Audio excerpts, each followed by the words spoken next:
Welcome, and good morning. Welcome to another edition of the Rick Helps Real Estate Show, where I spit out information so that people can tell me I'm wrong.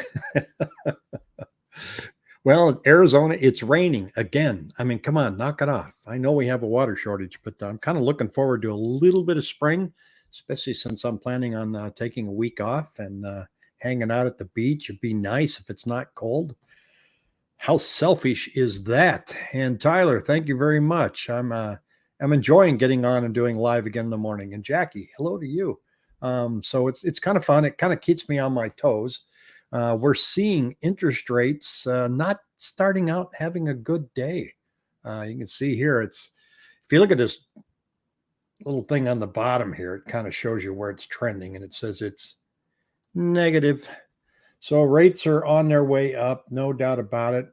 Where they go from here is anybody's guess. It could go absolutely anywhere, but I'm seeing in my 7-day moving average kind of what I expected and what I think we're going to see going into the spring market. And that is that contracts are finally taking their little dip down over here. We went down here. Super Bowl had to shake out. So we're past the 7-day moving average Super Bowl numbers. Hard to believe that football affects real estate, but it does. It's one of the worst weekends for open houses ever. Nobody's going to go to your open house, not even if you have the game on. So you can see here that new listings kind of just ticked down a little bit the past 7 days. But you can see in the ticker that I have down there in the bottom that we have 3,407 new contracts and 3,015 went under contract. Fairly respectable number since we were hugging around 2,200 here for a long time. Will we get back there? That's what we'll keep watching. Now, I always compare my 7-day moving average to Cromford data and just kind of get a blend of both things. And you can see here that our active listings, as updated as Saturday night, went from 14,720 to 14,564. They continue to go down. Nobody's in the mood to list with interest rates being as high as they are. Average list price. This is a little befuddling, but then if you look at, you kind of expect the average list price to kind of be hanging right around here instead of here. But because there's so much contribution for closing costs, which is sitting here roughly at 49%, and the average closing cost is $9,450, that explains why the list pricing is not coming down. If you were to eliminate that 10 grand, then list prices will be lower. And so they might be closer to right here. But people are asking more so they can give more as a rule. And if they aren't asking more to give more, trust me, when you get the offer, they're going to ask you to give more. We're seeing that a lot. Number of price changes are not as dramatic as we did see back in October, where you had 4,427 price cuts. Now today we have roughly around 2,000, 1982. So not happening as aggressively as it was. That may continue to go up as if interest rates get sticky. Hello, Commander. I logged off right about the time you asked me a question yesterday about solar panels. So I'm glad you're back. Let me talk to you about that. You asked if solar panels add value to a home, and if so, how much? Depending on the price of the home, I did see I was on a solar workshop once, and if they're owned panels, it adds about $25,000 to the value of the home. If they're leased panels, it all depends. Depends on how old the lease is, what the payment is. Are you at the end of the lease, the beginning of the lease? It doesn't add as much value as owned solar panels. So leases can be kind of sticky in a couple ways. Kind of keeps a buyer has to qualify for the lease payment and the house payment. Sometimes they put an offer on a house and then they go and figure out the lease and they go, oops, now your debt to income ratio is too high. So you got to know what you're doing before you dive in both feet. Now, a little article here saying home builders got lucky this time. And they're talking about our home builders in a bad situation. Last year, we had monthly existing home sales collapse back to 2007 levels. except this time around, National Association of Realtors has a total inventory of 970,000, not over 4 million. And that's what happened back in 2008. They had 4 million homes they had to get rid of nationally. Now we're sitting here at 970,000. So, the guy from Texas that was out looking at our new construction and saying, oh, it's all going to collapse and everything, this kind of flies in the face of that. We will see. I went and videoed a community that's built to rent yesterday, and there was hardly anybody working on it because it was a holiday, but I couldn't help but go, look, these things are built and nobody's here. They're not even finishing them. This is an indication that the rental market's going to collapse. I go, no, just kidding. Keenan, I wonder with rates going up, it's a good time for a new seller to get on the market before the rush comes and rates come down again, considering less people are listing at the moment. I'm seeing in the 400 to 500,000 range in the East Valley that sellers are not having that much of a problem. If rates come down, I don't know if you're going to see a flood of the market. So you might want to just keep your eye on the ball and wait for that sweet spot. So let's say that rates do come down in May, as a lot of the prognosticators are saying. It takes a while for the listings to show up. But if you're ready, if you're noticing a trend and you see that rates are about to come down, then it's probably a good time to go ahead and just kind of wait it out. But like anything, you don't know if you've hit the bottom until 3 months after the bottom. And right now we're in a period here where we thought we'd hit the bottom, but not quite. Thank you. I imagine solar in a house might be like pools. Some want, some don't. The leases versus owned adds complexity. It does, and solar panels wear out after about 10 years too. It's not like you slap them up and you're done. Leased solar panels can be a bit of a problem too, because if you don't want to assume the lease, you don't have to. So the owner's got to make the decision whether or not they want to pay to have the panels taken off. It's very complicated. Good morning. And Miguel as well. So I've got $20 in my wallet from my Mexico trip, Miguel. I'm ready to go. Jerome Powell reaffirmed his commitment to keeping rates elevated until inflation is tamed. That is true. And when he keeps them elevated, is he keeping them where they're at today and then waiting? Or is he going to, because he's going to go up another 0.25. Now there's talk he might go up 0.50. So that speculation is out there. The bond market has reacted and kind of said, okay, well, we're starting to believe them now. And that's why rates are higher. Date the rate. I'm not that comfortable with marry the house, date the rate. I'm a fixed payment kind of guy. I don't want any unknowns out there. Adam says solar panels a bad idea. Just don't do it. They're expensive. It's kind of like electric cars. You save all this money on gas, but your car payment is absolutely through the roof. So got kind of fun to go back and look at housing predictions. Here's what Redfin said, and actually they're kind of the closest right now when they in December predicted 2023, and we see here that we expect home sales to sink to their lowest level in more than a decade in 2023 as higher mortgage rates keep housing costs up, prevent people from moving. High homeowner equity and a resilient job market will stave off a wave of foreclosures. That's exactly what we're seeing right now. Mortgage rates will take center stage in 2023, with high rates likely to make it the slowest housing market since 2011. That's what we're seeing.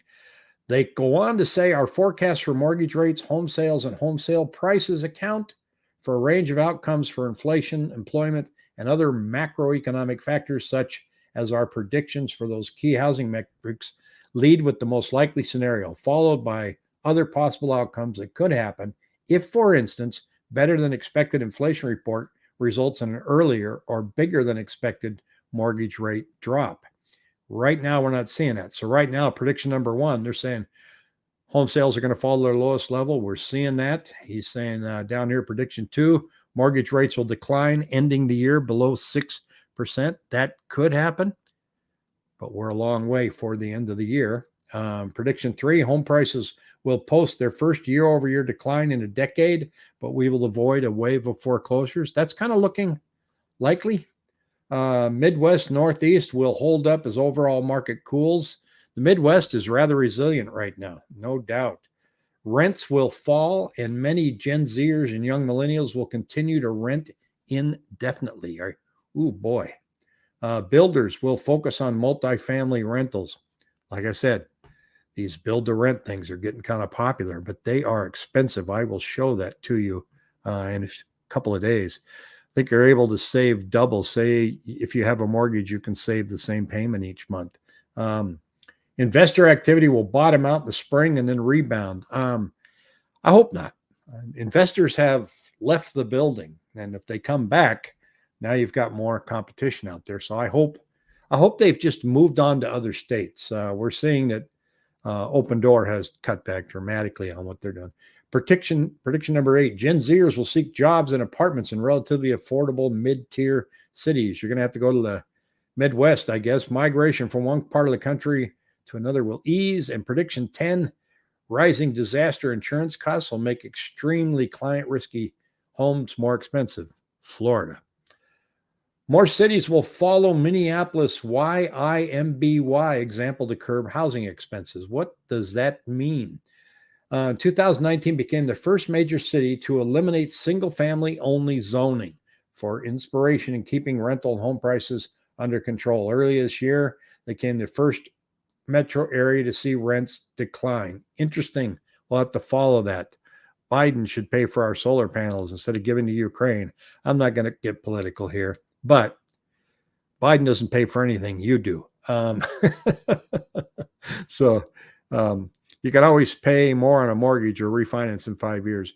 Yeah, I'm just, you're rolling the dice if you can refinance in 5 years. That's why I don't like fixed mortgages. Adjustable rates, get in a high rate and say, well, I know I can refinance, because sometimes you can't. That gets kind of sticky. So, and sometimes you can, and you get lucky. I did when I first bought, but I had the dumbest loans on the planet when I bought my first house. Buyer's agent commissions will rise slightly as fewer agent broker fewer deals at lower prices. And that was the comment yesterday. Somebody said, real estate agents, you make more commission when prices go up. Well, when prices are going up in 22 and 21, the commissions offered started getting lower and lower and lower. And so because, all you had to do was just open up your door and whisper that your house was for sale and you got a contract. So there was no need to offer 3%. And remember, when you list your home, you can negotiate whatever terms you want. You can go flat fee if you want. You can go a la carte. Oh, I don't want professional photography. I do want this. So there's a lot of things that you can do, that you can negotiate when you're looking at listing your home. Thanks, Jackie. I appreciate it. It's good to be back in the morning. Makes me read more. Home builders on track after wastewater capacity issues delay a Santan Valley project. Now, in Santan, this was managed by the Johnson Utility Company, their water, and they were awful. I always had to warn people when they get down to Santan, be aware, they got the worst water company in the planet. I had clients down there, they were literally calling them and saying, we don't have any water pressure. And they go, well, we can see it here. And they were videoing their sink and outside, going to the hose bib and turning it on and showing it just going. Well, EPCOR has taken that over, and they are improving the infrastructure. In other words, they're improving how they capture wastewater now, and it's taken them a while, and they have pretty much got their project approved and ready to on this one. They're talking about a new development that's been on hold. It was a 1,500 acre planned community in Santan Valley, and now it's moving forward, and builders are expected to close on homes next month. So the homes were out there and they couldn't close on them because they hadn't come to an agreement on the wastewater. So EPCOR, you're going to hear more and more. They're out of Canada. So EPCOR is the one that's going to try and step up and solve the water issue for Verde foothills and the Rio Verde foothills. But they've also warned them, we can come in there, but man, it's going to be expensive. And they are expensive. Ask people in Anthem that have EPCOR. Fountain Hills has EPCOR, and so does Santan. Most of the water infrastructure out in the West Valley has EPCOR. So they are a busy bunch. Carvana big Tempe company right now prepares to release Q4 earnings, and analysts and shareholders are on edge. That stock took a huge beating. I think we can find it right here if we track the stock. Are they going to file for bankruptcy? They're at $10.84, and they were way up. I think the 52-week high was somewhere around $35. So they're on edge out there. So we'll see what happens. Carvana is kind of like the open door of the car business. I sold a car to Carvana kind of at the peak, and I thought it was a fabulous experience. It was interesting. They offered me $10,500 for it. And I thought, well, that's not bad. I think the car's worth about $11,000. So, but I didn't have my title yet because I just paid it off. And so I had to wait for the title before I could actually cement the deal with Carvana. So once I got the title, I logged back on again. Now they're offering me $12,500. This is sweet.